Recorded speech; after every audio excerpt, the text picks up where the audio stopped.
ഇത് നമ്മൾ ഒരു പലഹാരമായിട്ട് ഉണ്ടാക്കാൻ വേണ്ടിയിട്ട് പോകുന്നത്. അപ്പോൾ ഇത് നമ്മൾ റെഡിയാക്കിയിട്ട് എടുക്കുന്നത് ഗോതമ്പൊടിയും പിന്നെ ഉരുളക്കിഴങ്ങും കൂടി ചേർത്തിട്ടാണ് ഇത് റെഡിയാക്കിയിട്ട് എടുക്കുന്നത്.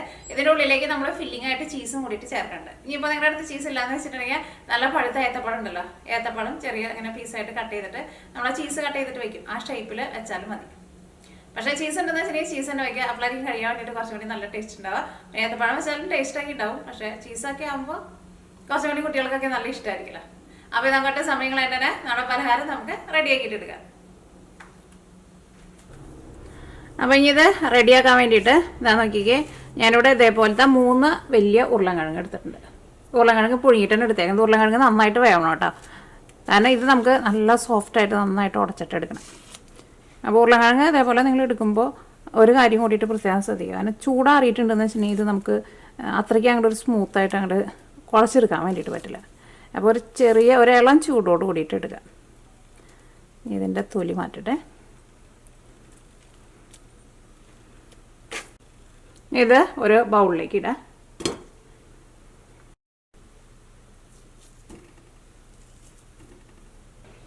ഇനി അടുത്തത് വേണ്ടത് ഇതാ ഒരു സവോളയുടെ പകുതി എടുത്തിട്ടുണ്ട്. ഇത് നല്ല പൊടിയായിട്ട് കട്ട് ചെയ്തിട്ട് എടുക്കാം.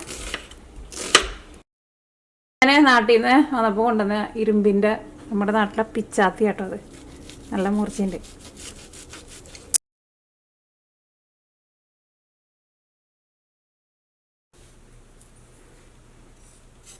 നല്ല സവോള നല്ല പൊടിയായിട്ട് കട്ട് ചെയ്തിട്ടുണ്ട്. ഇനി നമുക്ക് പച്ചമുളക് നിങ്ങളുടെ എരിവിനനുസരിച്ചിട്ട് എടുക്കുക. ഞാനിവിടെ അതാ ഇതേപോലത്തെ 2 പച്ചമുളകാണ് എടുത്തത്. പച്ചമുളകായിരുന്നാലും നല്ല ചെറുതായിട്ട് കട്ട് ചെയ്യുക. അടുത്തത് വേണ്ടത് മല്ലിയില നല്ല ചെറുതായിട്ട് കട്ട് ചെയ്തിട്ട് എടുക്കുക. ഇനി ഇതെല്ലാം കൂടിയിട്ട് നമ്മുടെ ഉരുളക്കിഴങ്ങ് നമ്മൾ റെഡിയാക്കിയിട്ട് വെച്ചിട്ടില്ലേ അതിലേക്ക് ചേർക്കാം.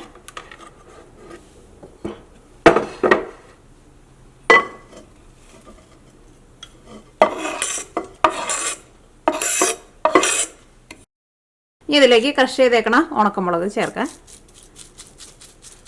അത് ഞാനിതിലേക്ക് 1/2 ടേബിൾ സ്പൂണാണ് ചേർക്കുന്നത്.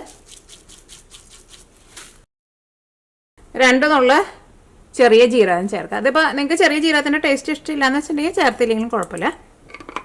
1 ടീസ്പൂൺ ഗരം മസാലയും ചേർക്കാം. ഇതിലേക്ക് ആവശ്യത്തിന് ഉപ്പ് ചേർക്കാം. ഇപ്പോൾ നമുക്കൊരു ഏകദേശം അളവിൽ ചേർക്കാം. ഇതിലേക്ക് നമ്മൾ ഗോതമ്പ് പൊടിയും കൂടിയിട്ട് ചേർക്കും. എന്നിട്ട് ലാസ്റ്റ് നമ്മൾ ടേസ്റ്റ് ചെയ്ത് നോക്കിയിട്ട് ഉപ്പ് വേണമെന്ന് വെച്ചിട്ടുണ്ടെങ്കിൽ നമുക്ക് അതനുസരിച്ചിട്ട് ചേർക്കാം. ഇനി ഇത് നന്നായിട്ട് കൈ കൊണ്ട് നന്നായിട്ടൊന്ന് കുഴച്ച് നല്ല സോഫ്റ്റ് ആക്കിയിട്ട് എടുക്കുക. ഇനിയിപ്പോൾ ചെറിയ ചൂടുണ്ട് കേട്ടോ. ഈ ചെറിയ ചൂടോട് കൂടിയിട്ട് കുഴയ്ക്കുമ്പോൾ നല്ല എന്താ പറയുക, ഉരുളക്കിഴങ്ങ് നല്ല സോഫ്റ്റായിട്ടിരിക്കും. ചൂടാറിയിട്ടുണ്ടെന്ന് വെച്ചിട്ടുണ്ടെങ്കിൽ ഇത്രയ്ക്കാണ്ട് സോഫ്റ്റായിട്ടിരിക്കില്ല.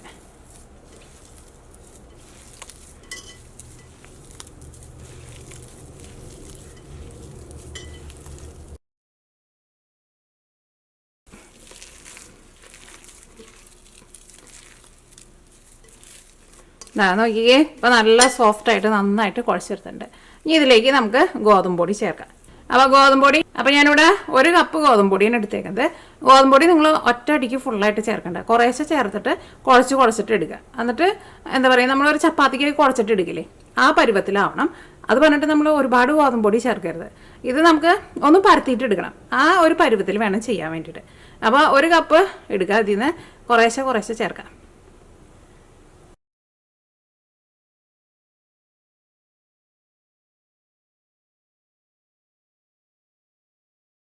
കപ്പ് പൊടി ചേർത്തിട്ടുണ്ട്.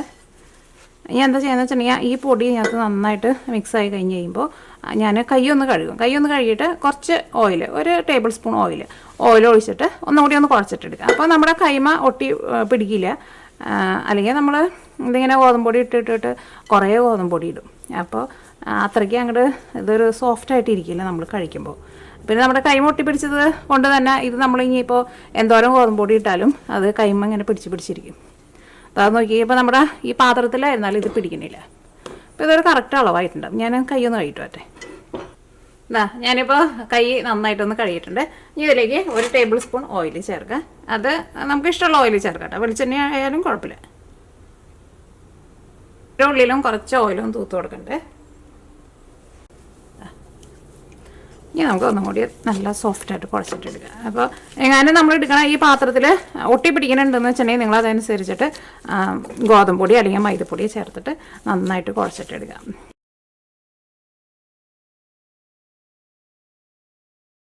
അതിപ്പോൾ നല്ലൊരു കറക്റ്റ് പാകമായിട്ടുണ്ട്.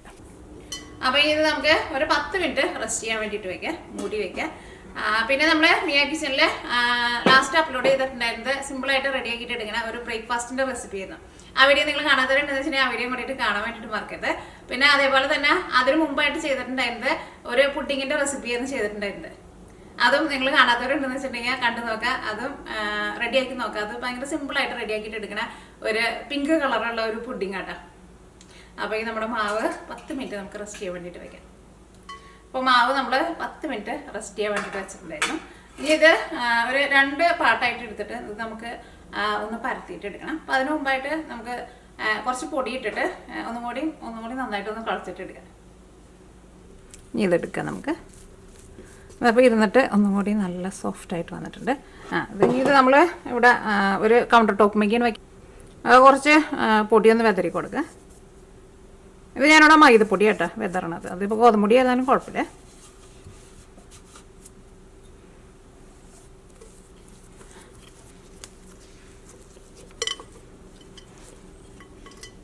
മുകളിലേക്ക് വയ്ക്കുക. ഒന്നും കൂടി നല്ല സോഫ്റ്റായിട്ട് ഒന്നും കൂടി ഒന്ന് കുഴച്ചെടുക്കുക. അപ്പോൾ എങ്ങാനും ഇത് ഭയങ്കരമായിട്ട് ഇങ്ങനെ അടിയിൽ പിടിക്കുന്നുണ്ടെന്ന് വെച്ചിട്ടുണ്ടെങ്കിൽ നിങ്ങളതനുസരിച്ചിട്ട് ഗോതമ്പൊടി ചേർക്കാൻ വേണ്ടിയിട്ട് മറക്കരുത്. അല്ലെങ്കിൽ നമ്മളിത് പരത്തി കഴിയുമ്പോഴുണ്ടല്ലോ ഇത് നമുക്ക് ശരിക്കും എടുക്കാൻ വേണ്ടിയിട്ട് പറ്റില്ല ആ ഷേപ്പിൽ. ഇനി ഇത് നമുക്ക് 2 പീസായിട്ട് എടുക്കാം.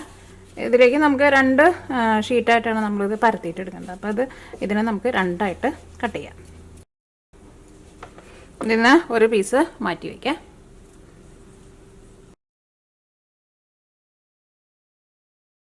ഇതേപോലെ കൈ കൊണ്ട് ഇങ്ങനെ പരത്തിയെടുക്കുക. ചപ്പാത്തി പോലെ വെച്ച് വേണമെങ്കിൽ അങ്ങനെ പരത്താം. പക്ഷേ ഇത് കൈ കൊണ്ട് പരത്താനുള്ളതേ ഉള്ളൂ, കാരണം ഇത് ഭയങ്കര സോഫ്റ്റ് ആയിട്ടല്ലേ ഇരിക്കുന്നത്.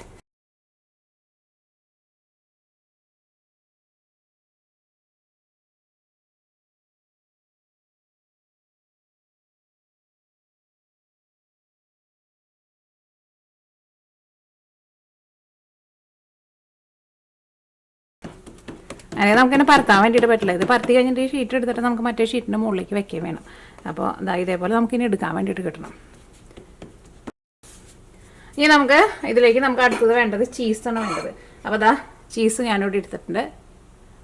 ഈ അപ്പോൾ നിങ്ങളുടെ അടുത്ത് ചീസ് ഇല്ലയെന്ന് വിചാരിക്കാം.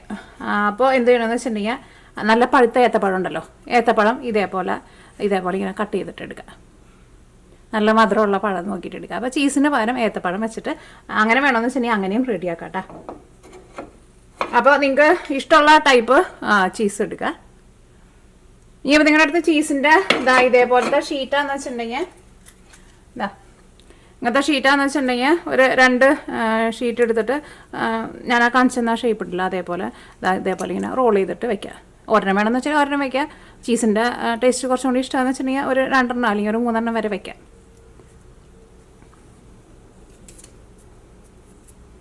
അപ്പോൾ ഇനി നമ്മുടെ ചീസ് നമ്മൾ വെച്ച് കൊടുക്കട്ടെ. അത് വെക്കുമ്പോൾ ഒരുപാട് ഇങ്ങനെ അടുപ്പിച്ച് വെക്കരുത് കേട്ടോ, കുറച്ച് ഇങ്ങനെ സ്പേസ് ഇട്ടിട്ടണം വെക്കാൻ വേണ്ടിയിട്ട്. അത് നമ്മൾ പരത്തിയെടുത്തത് നിങ്ങൾ നോക്കുക എത്ര എണ്ണം നിങ്ങൾക്ക് ഇതേപോലെ വെക്കാൻ വേണ്ടിയിട്ട് പറ്റും. നോക്കിക്കേ ഇതേപോലെ ഇങ്ങനെ കുറച്ച് സ്പേസ് ഇട്ടിട്ടാണ് വെക്കാൻ വേണ്ടിയിട്ട്. അപ്പോൾ നമ്മൾ 5 പീസാണ് വെച്ചേക്കുന്നത്. ഇനി നമ്മൾ എന്ത് ചെയ്യണം, നമ്മൾ ഈ പരത്തി വെച്ചേക്കണം നമ്മുടെ ഈ ഷീറ്റ് ഉണ്ടല്ലോ, ഈ ഷീറ്റ് നമുക്ക് ഇതിൻ്റെ മുകളിലേക്ക് വയ്ക്കാം.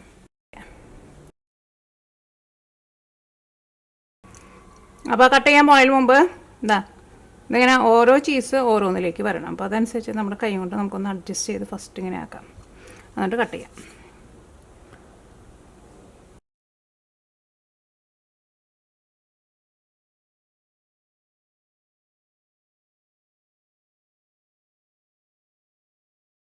ഈ വറുത്തെടുക്കാൻ വേണ്ടിയിട്ട് ഈ പാനിലേക്ക് ആവശ്യത്തിന് ഓയിൽ ഒഴിക്കുക. ഇത് അല്ലെങ്കിൽ നിങ്ങൾക്ക് ഇതേപോലെ ഇങ്ങനെ പരന്ന പാൻ എടുക്കാണ്ട് ചെറിയ ചീൻചട്ടി ഉണ്ടെന്ന് വെച്ചിട്ടുണ്ടെങ്കിൽ അതിനകത്താകുമ്പോൾ നമുക്ക് ഇത്രയ്ക്ക് ഓയിലിൻ്റെ ആവശ്യം ഉണ്ടാവില്ല. ഓരോന്നായിട്ട് വറുത്തെടുത്താൽ മതി, കുറച്ച് ഓയിലല്ലേ മതിയാവും.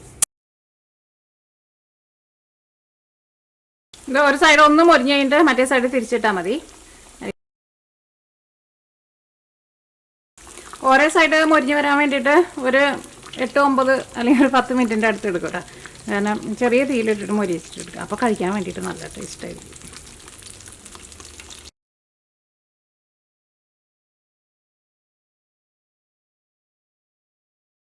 അപ്പോൾ ഇതെല്ലാം നമ്മൾ ഇതേപോലെ നന്നായിട്ട് ഇങ്ങനെ മൊരിയിച്ചെടുത്തിട്ടുണ്ട്. അപ്പോൾ നമുക്ക് ഇതിൻ്റെ ഉള്ളിൽ എങ്ങനെ ഇരിക്കാമെന്ന് നോക്കാം. ഇത് കഴിക്കുമ്പോൾ ചൂടോട് കൂടിയിട്ട് കഴിക്കണം. കാരണം ഉള്ളിൽ നമ്മൾ ചീസ് വെച്ചിട്ടുണ്ടല്ലോ. അപ്പോൾ ചൂടോട് കൂടിയിട്ട് കഴിക്കുമ്പോഴായിരിക്കും നമ്മുടെ ചീസൊക്കെ നന്നായിട്ട് മെൽറ്റായിട്ടിരിക്കുക. ഇതാ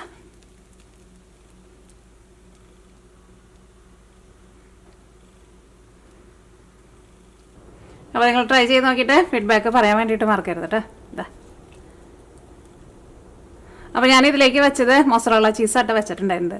ചീസ് നിങ്ങൾക്ക് ഇഷ്ടമുള്ള ടൈപ്പ് ചീസ് നിങ്ങൾക്ക് വയ്ക്കാം. പക്ഷേ മൊസറല്ല ചീസായിരിക്കും ഇതേപോലെ ഇങ്ങനെ നല്ല സ്റ്റിക്കി ആയിട്ട് ഇങ്ങനെ വരും.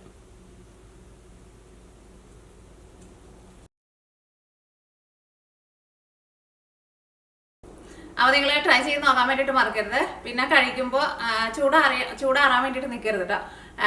ഫ്രൈ ചെയ്തെടുത്ത വഴിക്ക് തന്നെ കഴിക്കുക. അപ്പോഴായിരിക്കും ആ ചീസൊക്കെ ശരിക്കാണ്ട് മെൽറ്റായിട്ട് കഴിക്കാൻ വേണ്ടിയിട്ട് ശരിക്കും നല്ല ടേസ്റ്റ് ഉണ്ടാവുക. അപ്പോൾ ഒന്നല്ലെങ്കിൽ വേണമെന്ന് വെച്ചിട്ടുണ്ടെങ്കിൽ നിങ്ങൾക്ക് ഇത് ഇതേപോലെ റെഡി ആക്കിയിട്ട് നേരത്തെ കൂട്ടിയിട്ട് ഫ്രിഡ്ജിൽ എടുത്ത് വെക്കുക. എന്നിട്ട് ആ കഴിക്കുന്ന സമയമാകുമ്പോൾ എടുത്തിട്ട് വറുത്ത് വെച്ചാലും മതി. പിന്നെ ഇത് ഒരു 3-4 ദിവസം വരെ നമുക്ക് ഇതേപോലെ തന്നെ റെഡി ആക്കിയിട്ട് ഫ്രിഡ്ജിൽ വെക്കാം. അപ്പോൾ നിങ്ങൾക്ക് എന്തെങ്കിലും ഫംഗ്ഷനൊക്കെ ഉണ്ടാകുമ്പോൾ ഇത് നല്ലൊരു അപ്പിറ്റൈസറായിട്ട് വെക്കാൻ വേണ്ടിയിട്ട് പറ്റും. എന്നിട്ട് ആ സമയമാകുമ്പോൾ എടുത്ത് വറുത്താൽ മതി. ചൂടാറിയിട്ടുണ്ടെങ്കിൽ പിന്നെ ഈ ചീസ് അങ്ങോട്ട് മെൽറ്റ് ആയതൊന്നും ശരിക്കും അങ്ങോട്ട് ചീസ് ഇരുന്നിട്ട് തിക്കായി പോകില്ല. അപ്പോൾ അത്രയ്ക്ക് ടേസ്റ്റ് ഉണ്ടാവില്ല. അപ്പോൾ നിങ്ങൾ ട്രൈ ചെയ്ത് നോക്കാൻ വേണ്ടിയിട്ട് മറക്കരുത് കേട്ടോ. അപ്പോൾ നമുക്ക് നാളെ വേറൊരു പുതിയ റെസിപ്പി ആയിട്ട് വരാം. നമ്മുടെ ആസ്പിൻ വന്നിട്ടുണ്ട് കേട്ടോ. ആസ്പിൻ ഒരു ഹായ് പറഞ്ഞേ. ഒരു ഹായ് പറയും. ഹായ് പറയിട്ട് ചേർക്കാം. ആസ്പിൻ ഉറക്കായിരുന്നു. ഉറക്കം കഴിഞ്ഞ് വന്നു. ആസ്പിനെ നമ്മുടെ റെഡ് ഫ്ലാഷ് ലൈറ്റ് കാണിക്കുന്നുണ്ട്. അപ്പോൾ അത് വെച്ചിട്ട് അതിൻ്റെ പിന്നാലെ ഓടുന്നത് ആൾക്ക് വലിയ ഇഷ്ടമാണ്.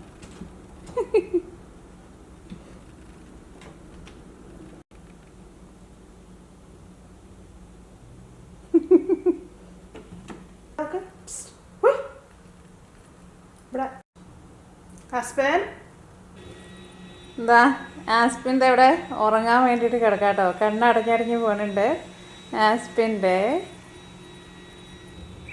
ഉറങ്ങ ഇയാള് നല്ല ഉറക്കം വരുന്നുണ്ട്. ആസ്പിൻ